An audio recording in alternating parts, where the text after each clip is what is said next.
Leo was just 11 years old, but life had already shown him its harsher sides. Growing up in a modest orphanage on the edge of town, he had never known the warmth of family or the comforting embrace of a parent. The orphanage, though well kept, could only provide him with the basics: shelter, food, and education. The one thing Leo longed for, above all else, was the feeling of belonging, of being someone's family. Yet, despite this loneliness, Leo carried within him an inner light, a resilient joy that nothing seemed to dim. His kind spirit and the simple belief that there was goodness in the world endeared him to everyone he met. From a young age, Leo had understood that his circumstances were different. He didn't have stories of family vacations or weekend gatherings to share like some of the other children at school. There was no mom to scold him or dad to teach him to ride a bike. But Leo wasn't one to dwell on what he didn't have. Instead, he poured his energy into the things that made him happy, drawing pictures of places he dreamed of visiting one day, reading books that allowed him to escape to far-off lands, and helping the caretakers at the orphanage with small chores. For Leo, these small acts of kindness and imagination filled his heart, even if only for a while. One crisp autumn afternoon, as Leo sat at his usual spot by the orphanage's window, sketching a picture of a cozy house surrounded by trees, he noticed something unusual. A smartly dressed man walked up the path towards the orphanage's front doors.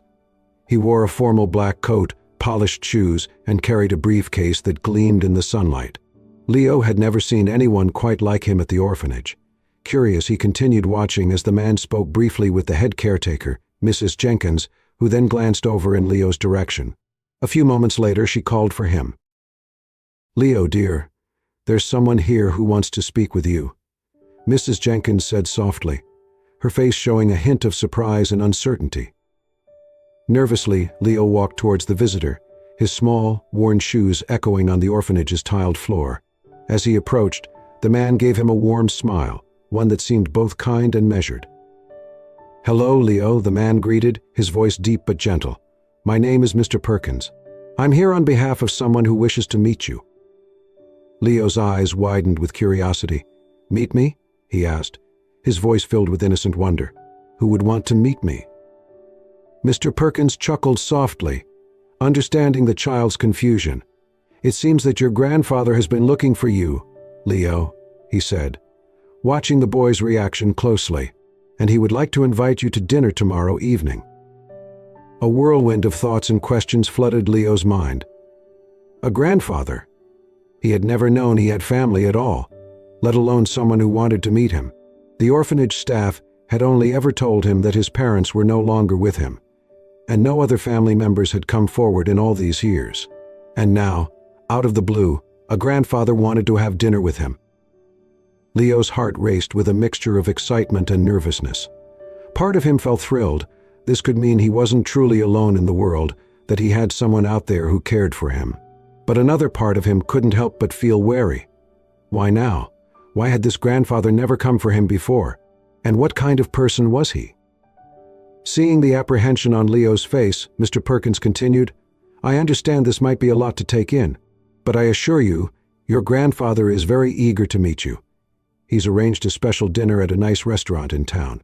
If you would like, Mrs. Jenkins can come with you, just to make sure you're comfortable."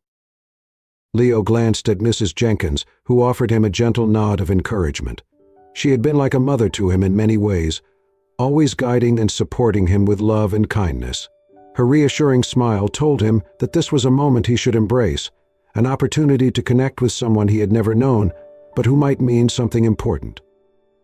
Finally, Leo looked back at Mr. Perkins and, with a shy but hopeful smile, nodded. "I'd like to meet him," he said softly. The next day seemed to drag by, each hour feeling longer than the last as Leo eagerly anticipated the evening. He wore his best clothes, an outfit Miss Jenkins had saved for special occasions. It was simple, but Leo felt proud and a little bit special wearing it. As he waited for Mr. Perkins to arrive and take him to the restaurant, he couldn't help but wonder what his grandfather might be like. Would he be warm and friendly? Would he have stories to tell? Or would he be like some of the stern adults he had seen before, who rarely smiled and always seemed too busy? Finally, the time arrived, and Mr. Perkins escorted Leo to a sleek black car waiting outside the orphanage. Leo marveled at the car, its smooth, polished exterior reflecting the orange and pink hues of the setting sun. The ride to the restaurant was quiet, and Leo's mind buzzed with anticipation and a tinge of nervousness. He glanced out the window, watching as they passed tall buildings and city lights flickering on as dusk settled over the town. When they reached the restaurant, Leo's breath caught in his throat. It was grander than anything he had ever seen: tall glass doors, shimmering lights, and people dressed in elegant clothes milling about the entrance. The inside was even more magnificent, with chandeliers casting a warm glow over tables covered in pristine white cloths. Servers moved gracefully between the tables, carrying trays of dishes that smelled unlike anything Leo had ever encountered. Guided by Mr. Perkins, Leo walked to a table near the center of the room, where a man sat waiting. He was elderly, with a strong posture and eyes that held a glimmer of intensity. His silver hair was neatly combed, and he wore a tailored suit that seemed to fit him like a second skin. Leo immediately felt a surge of awe and apprehension. This was his grandfather, the man who, up until this moment, had been a complete mystery.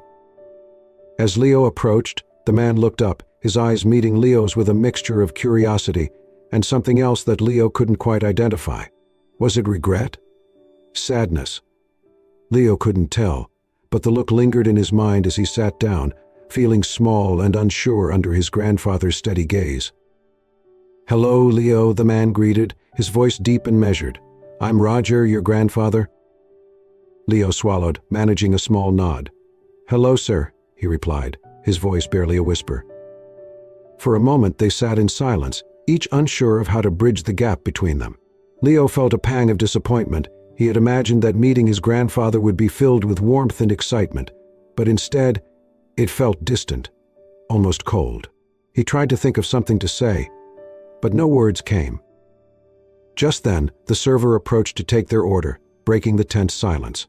Leo glanced at the menu, overwhelmed by the unfamiliar dishes and the elegant names he couldn't quite pronounce. Sensing his hesitation, his grandfather ordered for both of them, choosing dishes that sounded elaborate and expensive.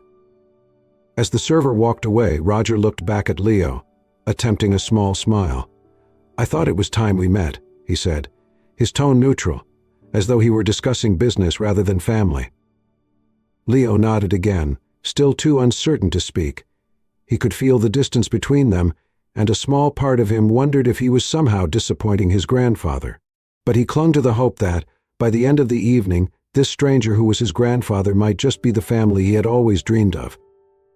In that moment, Leo had no idea that this dinner would lead to unexpected encounters and acts of kindness that would change his life forever. As Leo sat across from his grandfather, he couldn't help but feel as though he had entered another world. The restaurant was unlike any place he had ever seen, a realm of elegance and sophistication that seemed far removed from his life at the orphanage. The polished marble floors, glittering chandeliers, and soft murmur of refined voices made him feel both small and out of place. The neatly folded napkins, ornate silverware, and delicate porcelain plates were all things he had only ever seen in picture books, not in real life. Leo glanced across the table at his grandfather, Mr. Roger Hastings, who was a man of wealth and influence. Known throughout the city as a prominent businessman, Mr. Hastings was respected and admired, yet he seemed distant and guarded. His attire was impeccable, every detail of his appearance carefully curated, from his crisp white shirt to his finely tailored suit. But despite the outward polish, his expression was cold, and he regarded Leo with a formality that made the boy feel as though he were an intruder rather than family. After the server poured them water and left the table, Leo shifted nervously in his seat, wondering how to break the silence. He wanted to know more about his grandfather, about why he had never come to see him before, and what had suddenly changed now. But his questions felt like fragile things, unfit for the grand setting they were in. He didn't want to seem disrespectful, so he decided to start small. "So, do you come here often?" Leo asked, his voice tentative and unsure. Mr. Hastings looked up from his menu, his expression one of mild surprise, as though he hadn't expected Leo to speak. "Yes, I dine here occasionally," he replied, his tone polite but distant. "It's a respectable establishment." Leo nodded, feeling the weight of his grandfather's gaze on him. He wished his grandfather would open up a bit more, share stories or memories, something to make this moment feel more like a family dinner, and less like a business transaction. But Mr. Hastings seemed entirely focused on the surroundings, casting glances around the restaurant as if he were more interested in who might see him than in the boy sitting across from him. The silence stretched on, uncomfortable and heavy. Leo tried again, his young heart hopeful, yearning for some connection. "Do you like reading books?" he asked, hoping to find some common ground. Mr. Hastings raised an eyebrow, his expression almost puzzled. "Reading?" he repeated, as though the concept was foreign. "I suppose. I read what I need to for work." "Oh," Leo replied, feeling his courage waver. "I like reading. It makes me feel like I'm in a different world sometimes." Mr. Hastings offered a small, polite smile but didn't respond further. Leo sensed that his grandfather was not used to talking to children, let alone someone like him. The boy felt a pang of sadness, realizing that maybe this man wasn't the warm, loving family he had dreamed of all these years. Perhaps, to Mr. Hastings, he was just an obligation. Just as the silence was becoming unbearable, the server returned to take their order. Mr. Hastings ordered for both of them without asking Leo what he would like, selecting dishes that sounded fancy and foreign to the boy. As the server left, Leo tried to break the ice again, determined to make this dinner feel meaningful. "Thank you for inviting me, Mr. Hastings," Leo said quietly, offering a small, shy smile. His grandfather's face softened slightly, and he gave a quick nod. "You're welcome." "It seemed appropriate, given the circumstances," he replied, though his words felt more formal than heartfelt. Leo's small spark of hope dimmed further. "Circumstances," he repeated, feeling confused. Mr. Hastings hesitated, then continued. It seemed time to meet. After all, families should know each other, even if things are not always simple.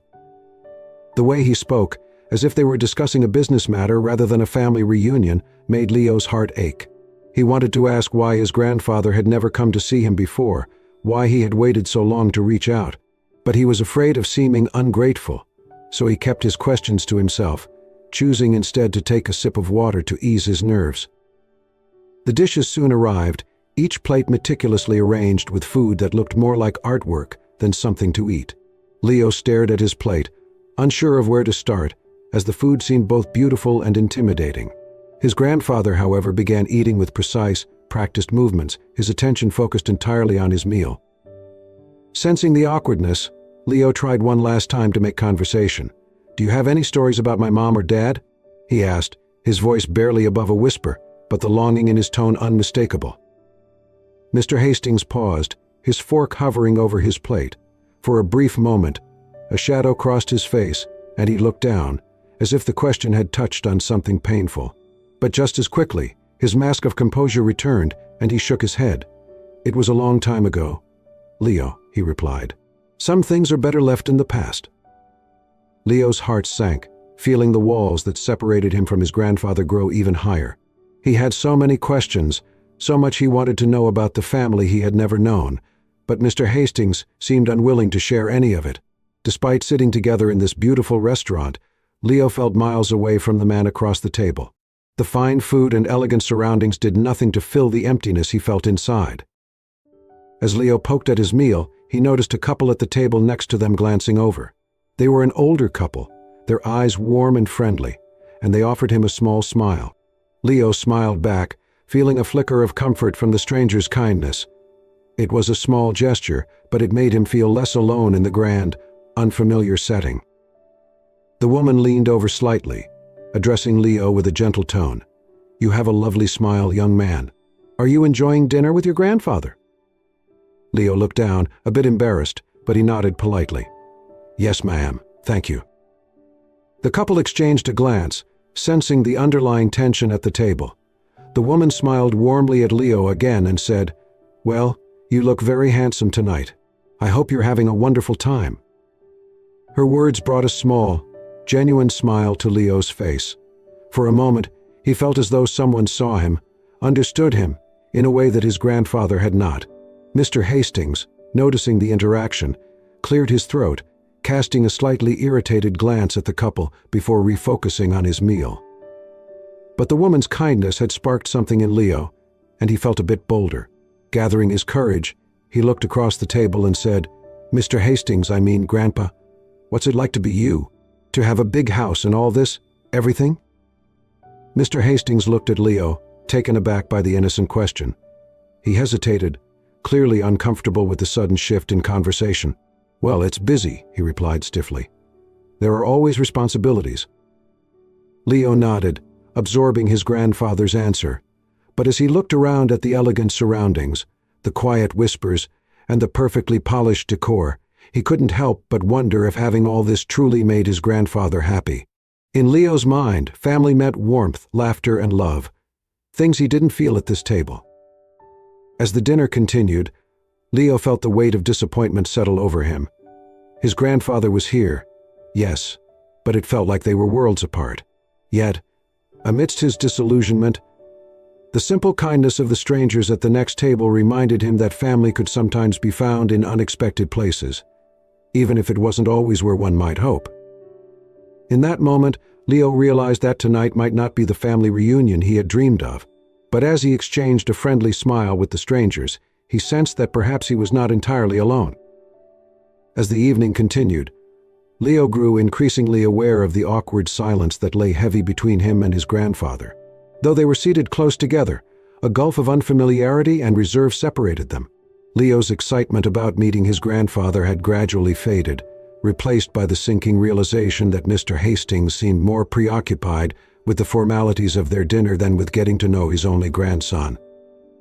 The couple at the next table, however, couldn't help but notice the young boy's quiet discomfort. The woman, a gentle lady with kind eyes, exchanged a knowing glance with her husband. She had been watching Leo, her heart softening at the sight of the boy's nervous smile and wide, curious eyes.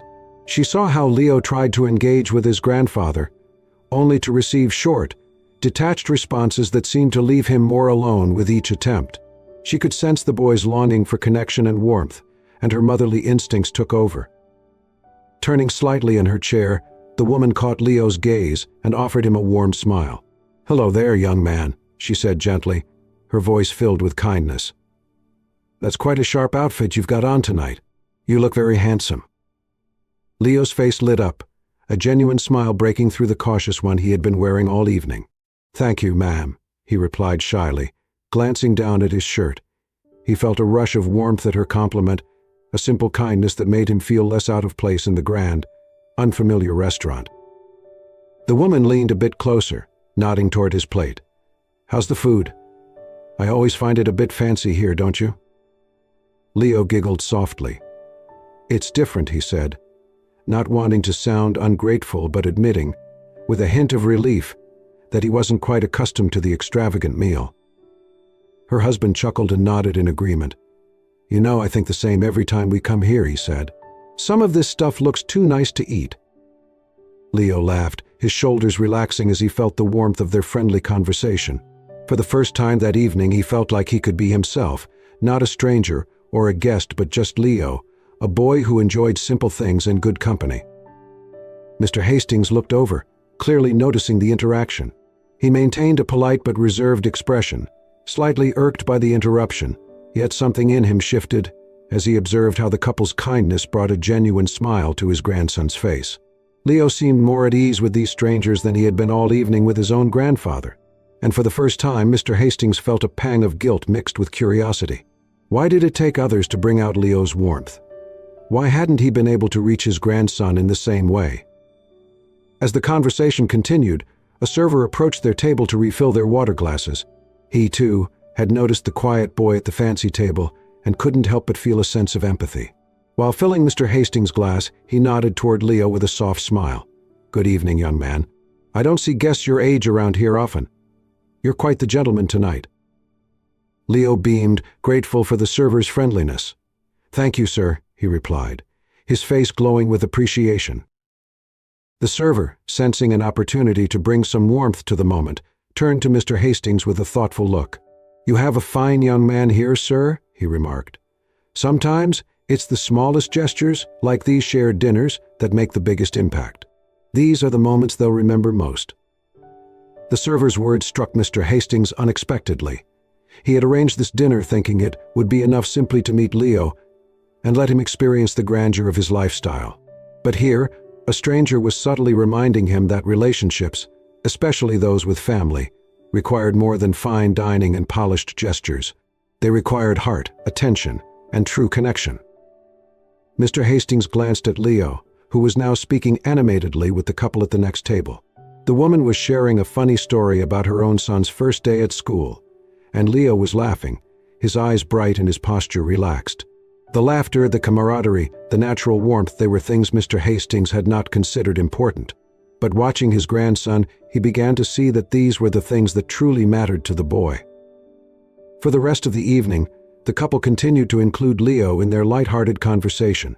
They asked him about his interests, what he liked to do, and listened with genuine interest as he talked about his favorite books and his sketches of imaginary places he hoped to visit one day.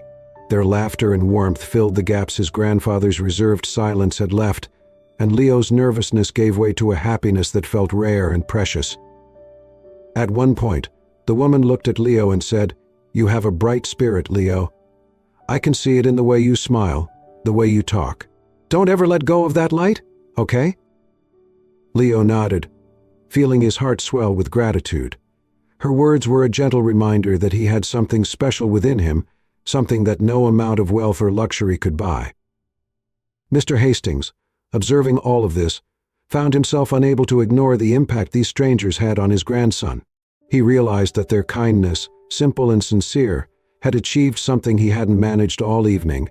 It had brought Leo out of his shell and made him feel truly seen and valued. Watching Leo's joy, Mr. Hastings felt an unfamiliar twinge of regret.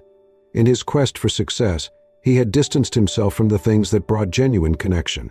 He began to question the values he had built his life upon, values centered on status and wealth rather than family and love. As the dinner neared its end, the woman leaned over to Mr. Hastings, offering him a kind but pointed smile. "You have a wonderful grandson," she said softly, her words laced with a gentle hint of encouragement. "He's a boy with a big heart. Don't let these moments slip by, they mean more than you might think." Mr. Hastings gave a small nod, her words sinking in as he watched Leo finish his meal with a content smile. The strangers had touched something in him, a reminder that perhaps it wasn't too late to build a bridge with his grandson. The server's earlier comment echoed in his mind, "These are the moments they'll remember most."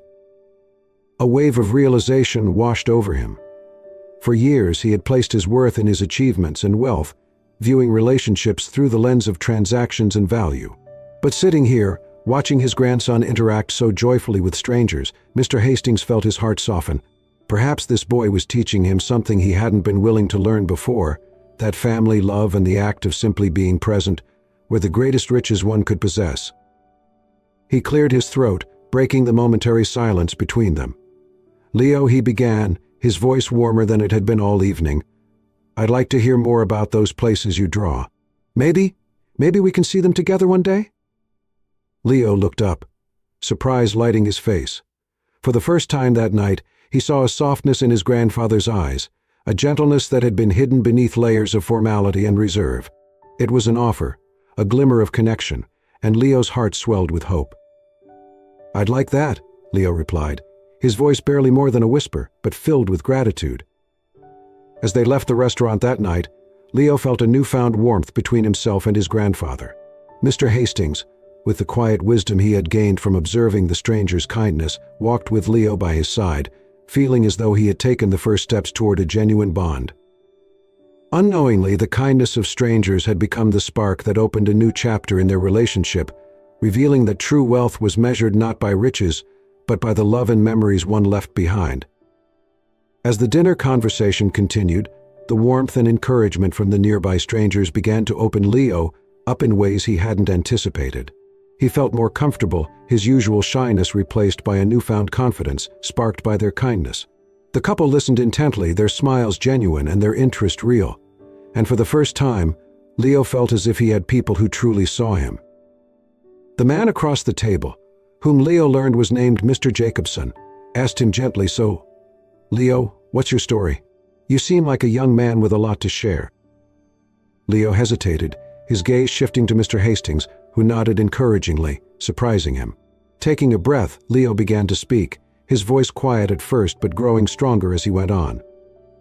"I grew up in a small orphanage just outside the city," Leo said, glancing down at his hands as he spoke. "It was nice enough. The caretakers were kind, and I had friends there. But I always wondered what it would be like to have a real family, someone who would be there for me, no matter what."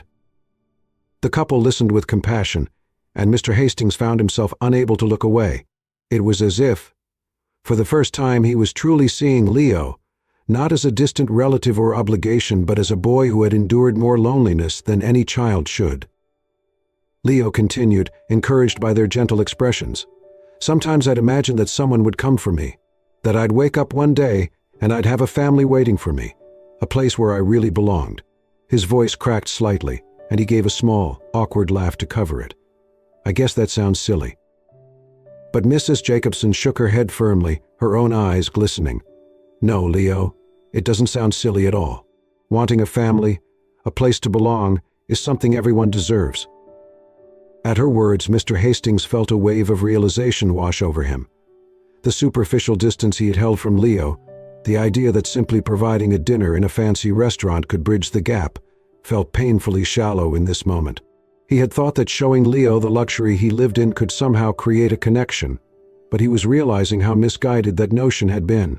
For years, he had neglected his grandson, allowing the boy to grow up in loneliness, unaware of his family legacy, because he had convinced himself that they lived in different worlds. Yet sitting here, listening to Leo's quiet longing, Mr. Hastings saw his own shortcomings mirrored back at him.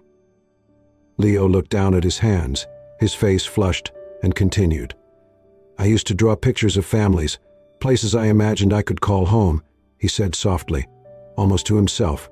"I'd draw a little house with a garden and people sitting together at dinner. I'd pretend I was there with them, even though it was just pretend." The room felt as though it held its breath, each word from Leo's mouth filling the space with a quiet, raw emotion that touched everyone listening. Even the staff paused as they moved between tables, catching fragments of his story. Mr. Hastings's heart ached. He felt a sharp pang of regret, thinking of all the empty years they could have spent together. He wanted to speak, to say something, anything, to bridge the chasm he had created. But no words came to mind, so he simply listened, feeling as though his heart was breaking open for the first time in years. Leo, sensing his grandfather's gaze, finally turned to him. "I don't know why you wanted to meet me now, Mr. Hastings," he said, his voice hesitant but steady. "But I'm glad you did, even if it's just for tonight." The simplicity of Leo's words struck Mr. Hastings deeply. The boy wasn't asking for wealth or promises. He only wanted to feel a part of something, to belong, if only for a moment. Mr. Hastings felt an overwhelming surge of shame for every time he had convinced himself that material success was enough, that wealth alone could substitute for real human connection. It was Mrs. Jacobson who, sensing the weight of the moment, gently touched Mr. Hastings's hand. "Family is precious," she said softly, her eyes filled with empathy. "And it's never too late to make things right. You still have the chance to be what he's dreamed of, a family, and that is worth far more than anything money could buy." Her words lingered, filling Mr. Hastings with a mix of regret and resolve. He realized that he couldn't change the past years of absence, but he could shape what came next. He had a choice to make, and in that choice lay the future of his relationship with Leo. Gathering his courage, Mr. Hastings reached out, placing a tentative hand on Leo's shoulder. It was the first genuine, affectionate gesture he had made all evening. Leo looked up, his eyes wide with a mixture of surprise and hope. "Leo," Mr. Hastings began, his voice unsteady, I'm sorry for not being there for you all these years, for not realizing how much you needed, how much we both needed this." He paused, swallowing against the emotion that threatened to choke him. "I don't expect you to understand my reasons, but I want to make things right. If you'll allow me, I'd like to be the family you've been waiting for." Leo's face softened, his expression a blend of disbelief and cautious optimism. "Really?" he whispered, barely daring to believe it. "Yes, really," Mr. Hastings replied, feeling a strange warmth spread through him as he said the words. "I can't change the past, Leo, but I'd like to be here for you starting now. If you'll let me, that is." Leo's eyes filled with tears, and he nodded, a smile breaking through his emotions. "I'd like that very much, Grandpa." The room seemed to exhale, and a wave of relief and joy passed over the table. The Jacobsens exchanged knowing smiles, their hearts touched by the transformation they had witnessed. For them, this dinner was no longer just a meal but a moment of human connection that had broken down walls and brought two people together. In that instant, Mr. Hastings understood something he had missed his entire life, that wealth, titles, and status were insignificant compared to the simple joy of family, the warmth of love, and the strength found in vulnerability. Leo, his gentle spirit and longing for connection, had reminded him of what he had truly been missing. As they left the restaurant that evening, Mr. Hastings held Leo's hand firmly, his heart lighter than it had been in years. He was determined to be the grandfather Leo deserved, to create memories and traditions, to finally become the family Leo had dreamed of. And Leo, for the first time in his young life, felt the secure presence of family by his side. Together they walked into the night, both changed by the kindness of strangers and the power of a shared meal. After the dinner ended, Roger and Leo stepped out of the restaurant into the cool night air. Roger felt a strange sense of peace mingled with urgency, as if he had just woken up from a long slumber. The warmth he had experienced that evening had softened him in a way he hadn't thought possible. As he looked down at Leo's small hand in his own, he was struck by a powerful wave of gratitude and regret. Pausing, Roger gently knelt down so that he was eye level with Leo, his gaze steady and filled with emotion. "Leo," he began, his voice gentle but earnest, "I need to say something." Leo looked at him, his young face bright with a blend of hope and surprise. He had never seen his grandfather so vulnerable, so open. "I've made mistakes, and for that, I'm truly sorry. I spent too much time thinking that providing money or fancy things was enough," Roger continued, his voice thick with sincerity.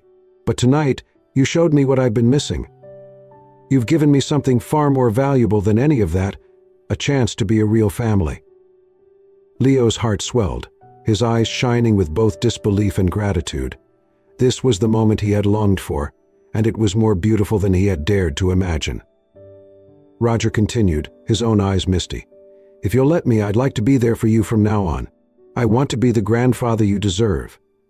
Not just someone who appears out of nowhere, but someone who's there with you every step of the way."